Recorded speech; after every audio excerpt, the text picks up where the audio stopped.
Baik, di sini saya akan menjelaskan landasan yuridis perlindungan hukum bagi pemegang hak atas tanah. Pada tahun 2012, pemerintah memberlakukan Undang-Undang Nomor 2 Tahun 2012 tentang pengadaan tanah bagi pembangunan untuk kepentingan umum. Ketentuan pasal 1 dan angka 2 mendefinisikan pengadaan tanah sebagai berikut. Pengadaan tanah adalah kegiatan menyediakan tanah dengan cara memberi kerugian yang layak dan adil kepada pihak yang berhak. Pengadaan atau pembebasan tanah terdiri dari unsur-unsur sebagai berikut. Yang pertama, ada perbuatan hukum berupa pelepasan hak atas tanah menjadi tanah negara. Yang kedua, pelepasan hak atas tanah untuk kepentingan umum. Yang ketiga, perbuatan hukum didasarkan pada musyawarah dan kesukarelaan. Dan yang keempat, disertai ganti rugi yang adil dan layak. Berdasarkan uraian unsur-unsur pengadaan tersebut, pengadaan pembebasan tanah dilakukan dengan cara pelepasan hak atas tanah. Selain berdasarkan pelepasan hak, perolehan tanah untuk kepentingan umum juga dapat ditempuh melalui cara lainnya. Budi Harsono menyebutkan 4 cara untuk memperoleh tanah dalam rangka pelaksanaan pembangunan demi kepentingan umum, yaitu yang pertama, acara permohonan hak baru atas tanah. Yang kedua, acara jual beli tanah. Yang ketiga, pembebasan hak atas tanah yang wajib diikuti dengan permohonan hak baru. Dan yang keempat, pencabutan hak atas tanah yang wajib diikuti dengan permohonan hak baru. Acara permohonan hak atas tanah ditempuh jika tanah yang diperlukan berstatus tanah negara. Acara jual beli, sewa menyewa, dan instrumen privat lainnya digunakan jika instansi pemerintah atau badan hukum yang memerlukan tanah memenuhi syarat untuk menjadi pemegang hak atas tanah. Acara pengadaan atau pembebasan tanah ditempuh jika instansi pemerintah atau badan hukum yang memerlukan tanah tidak memenuhi syarat untuk menjadi hak atas tanah. Dengan dilakukannya pelepasan hak atas tanah oleh pemegang hak atas tanah, tanah akan berstatus negara yang dapat dimohonkan hak atas negara yang baru oleh instansi yang memerlukan. Pelepasan hak ini harus dilakukan berdasarkan kesepakatan para pihak dan disertai dengan ganti rugi. Acara pencabutan hak ditempuh hanya jika musyawarah dalam penyerahan atas tanah dan ganti rugi tidak berhasil dicapai. Sementara, tanah yang bersangkutan diperlukan untuk penyelenggaraan kepentingan umum tidak dapat dialihkan ke lokasi lainnya. Dalam rangka pengadaan tanah, penegasan tentang kepentingan umum yang menjadi dasar pengadaan tanah perlu ditentukan secara tegas, sehingga tidak menimbulkan multitafsir. Sekian dan terima kasih. Baik, yang kedua ada faktor-faktor yang mempengaruhi upaya perlindungan hukum bagi pemegang hak atas tanah. Yang pertama, pemahaman atas fungsi dan kegunaan sertifikat. Masyarakat pada umumnya kurang memahami fungsi dan kegunaan sertifikat karena masyarakat kurang mendapatkan informasi tentang pendaftaran tanah. Lalu yang lebih parahnya lagi adalah masyarakat beranggapan bahwa sertifikat hak atas tanah hanya dipandang dari nilai ekonomi saja. Seperti yang pertama, anggapan bahwa sertifikat hanya diperlukan untuk menaikkan harga bidang tanah sebagai kompensasi dari biaya pengurusan sertifikat ke kantor pertanahan.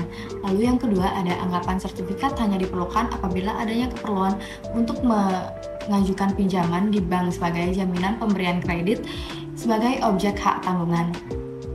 Lalu faktor yang kedua ada faktor biaya mahal untuk melaksanakan pendaftaran tanah. Berdasarkan hasil penelitian di lapangan, pendaftaran tanah tidak berjalan selain karena pengaruh kurangnya mendapat informasi yang akurat. Ternyata tingkat pendidikan masyarakat berpengaruh terhadap kesadaran masyarakat untuk mendaftarkan tanahnya, dan juga dipengaruhi anggapan bahwa mendaftarkan tanah membutuhkan biaya yang banyak. Lalu faktor yang ketiga adalah faktor waktu yang lama dalam pengurusan sertifikat. Adanya masyarakat mengurus sertifikat hak atas tanah dibutuhkan waktu yang cukup lama, sangatlah masuk akal. Karena dari responden yang telah mendaftarkan tanahnya secara sporadik individual. Lalu faktor yang keempat ada faktor anggapan hak atas tanah yang dimiliki sudah sangat kuat. Berdasarkan hasil penelitian, kurangnya mengetahui fungsi dan kegunaan sertifikat, sebagian besar beranggapan bahwa alat bukti yang dimiliki selama ini seperti surat keterangan camat atau kepala desa atau alat bukti tertulis, tetapi masyarakat sekitar tanahnya mengakui merupakan alat bukti hak yang kuat, apalagi terhadap tanah yang diperoleh dari warisan. Umumnya, anggota masyarakat mengetahui riwayat pemilik tanah tersebut, sehingga keyakinan tersebut akan semakin kuat. Sekian dari faktor-faktor yang mempengaruhi hak atas tanah. Selanjutnya akan dijelaskan oleh teman saya. Terima kasih. Baik, di sini saya akan menjelaskan bagaimanakah perlindungan hukum hak milik atas tanah adat setelah berlakunya Undang-Undang Pokok Agraria. Undang-Undang Pokok Agraria atau yang biasa kita kenal dengan UUPA merupakan peraturan pokok yang mengatur masalah keagrariaan di Indonesia. Sebelum berlakunya UUPA, di Indonesia berlaku dua sistem hukum agraria, yaitu hukum agraria adat dan hukum agraria perdata barat. Demikian juga halnya dengan hak atas tanah, ada hak atas tanah menurut hukum adat, dan ada pula hak atas tanah menurut hukum perdata barat. Dalam kenyataannya, sebagian besar warga negara Indonesia asli menguasai tanah berdasarkan hukum adat, terutama hak milik atas tanah, sebagaimana sikap hukum adat yang tidak tertulis. Hak atas tanah menurut hukum adat ini pun dalam penguasaan oleh pemegang haknya tidak didukung alat bukti tertulis, tak terkecuali dengan hak milik atas tanah adat. Akhirnya, negara dan bangsa Indonesia mengalami tonggak sejarah baru yang luar biasa dalam hukum agraria. Tepatnya pada hari Sabtu tanggal 24 September tahun 1960, yaitu dengan diberlakukannya Undang-Undang Nomor 5 Tahun 1960 tentang Peraturan Dasar Pokok-Pokok Agraria dan dapat disebut sebagai Undang-Undang Pokok Agraria atau disingkat dengan UUPA. Menurut Mucin dan Iman Kuswoyono, pelaksanaan UUPA ini mempunyai arti ideologis yang sangat penting sebab undang-undang ini merupakan penjabaran langsung dari Pasal 33 Ayat 3 Undang-Undang Dasar 1945.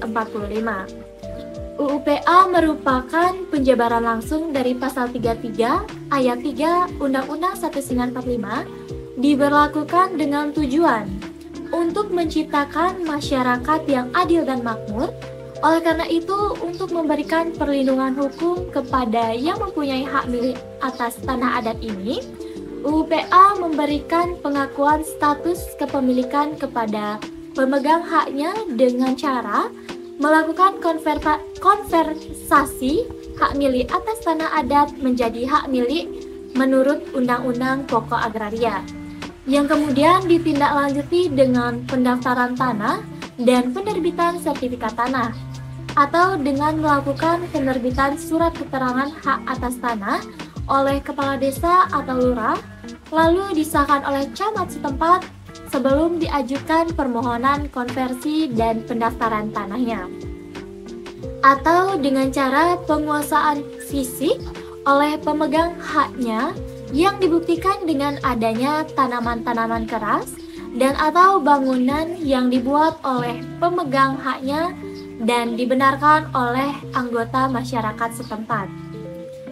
Dengan berlakunya UUPA ini, maka hilanglah masa dualisme dan pluralisme hukum agraria di Indonesia.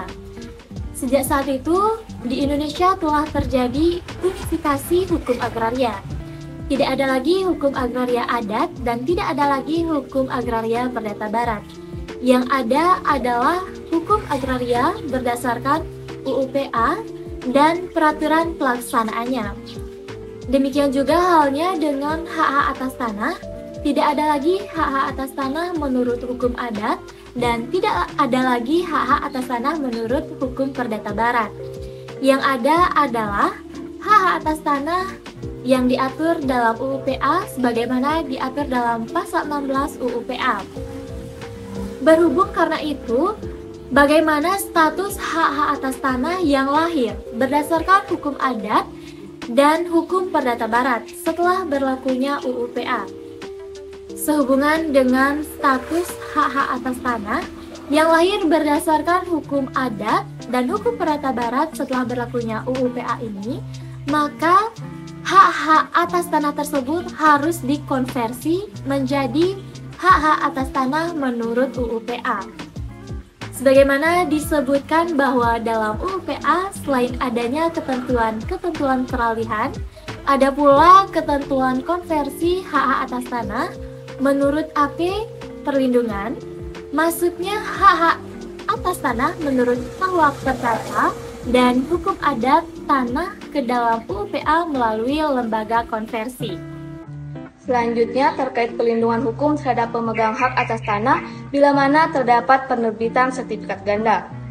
Sertifikat ganda termasuk ke dalam golongan sertifikat yang cacat dikarenakan beberapa faktor kesalahan baik dari pihak yang mendaftarkan ataupun pihak pemerintah yang melakukan administrasi pada data yuridis tanah tersebut. Sertifikat hak atas tanah memiliki fungsi sebagai alat pembuktian yang kuat atas kepemilikan hak atas tanah. Hal ini telah ditentukan dalam pasal 19 ayat 2 huruf C Undang-Undang Pokok Agraria atau UU PA. Sertifikat ganda dapat diketahui apabila ada salah satu pihak yang merasakan dirugikan atas tanahnya. Adapun beberapa faktor yang memungkinkan terjadinya sertifikat ganda yaitu 1. Pada saat dilaksanakannya pengukuran atau penelitian di lapangan, pemohon baik dengan sengaja maupun tidak sengaja menunjukkan letak tanah dan batas-batas yang salah. Yang kedua, terdapat surat bukti atau pengakuan hak di belakang telah terbukti mengandung ketidakbenaran, kepalsuan, ataupun sudah tidak berlaku lagi. Yang ketiga, pada wilayah yang berkaitan belum tersedia peta pendaftaran tanahnya.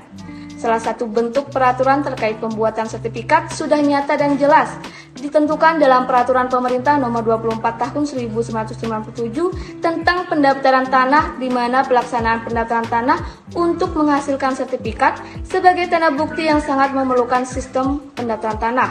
Sistem pendaftaran tanah ada dua, yaitu yang pertama Registration of Deeds atau sistem pendaftaran akta dan Registration of Title atau sistem pendaftaran hak. Secara hukum, apabila terjadi sengketa tanah menyangkut sertifikat yang berkaitan dengan legalitas sertifikat, maka Badan Pertanahan Nasional mempunyai tanggung jawab atas pembatalan sertifikat yang diputuskan oleh Peradilan Tata Usaha Negara terhadap hal ini, maka sudah secara nyata diatur dalam pasal 54 ayat 1 dan ayat 2 Peraturan Kepala Badan Pertanahan Nasional Republik Indonesia Nomor 3 Tahun 2011 tentang pengelolaan pengkajian dan penanganan kasus pertanahan. Dalam hal sertifikat ganda hak atas tanah, maka akan timbul suatu tumpang tindih dan ketidakpastian mengenai siapakah yang berhak untuk memegang hak atas tanah tersebut. Dengan demikian, perlindungan hukum yang dapat diberikan secara preventif dan secara referensif yang meliputi 1. Dalam ketentuan pasal 32 ayat 2 Peraturan Pemerintah Nomor 24 Tahun 1997 tentang pendaftaran tanah telah memberikan perlindungan, di mana seseorang yang tercantum namanya dalam sertifikat tidak dapat diajukan gugatan oleh pihak lain yang mempunyai hak atas tanah setelah 5 tahun dan statusnya sebagai pemilik hak atas tanah akan terus dilindungi sepanjang tanah itu diperoleh dengan itikat baik dan dikuasai secara nyata oleh pemegang hak atas tanah yang bersangkutan. Yang kedua, peran hakim sangat dibutuhkan dalam memeriksa dan memastikan kebenaran dari keterangan dalam sertifikat. Hakim harus membuktikan, meneliti dan memeriksa asal-usul sertifikat. Harus diselidiki bahwa orang yang mengajukan pendaftaran hak atas tanah secara sah dan dari pihak yang berwenang yang mengalihkan hak atas tanahnya, dan kebenaran dari keterangan lainnya yang tercantum dalam sertifikat, sehingga dapat ditentukan siapa pemegang sah hak atas tanah tersebut dan ia bisa mendapatkan kepastian hukum dari kepemilikan sertifikat hak atas tanah tersebut.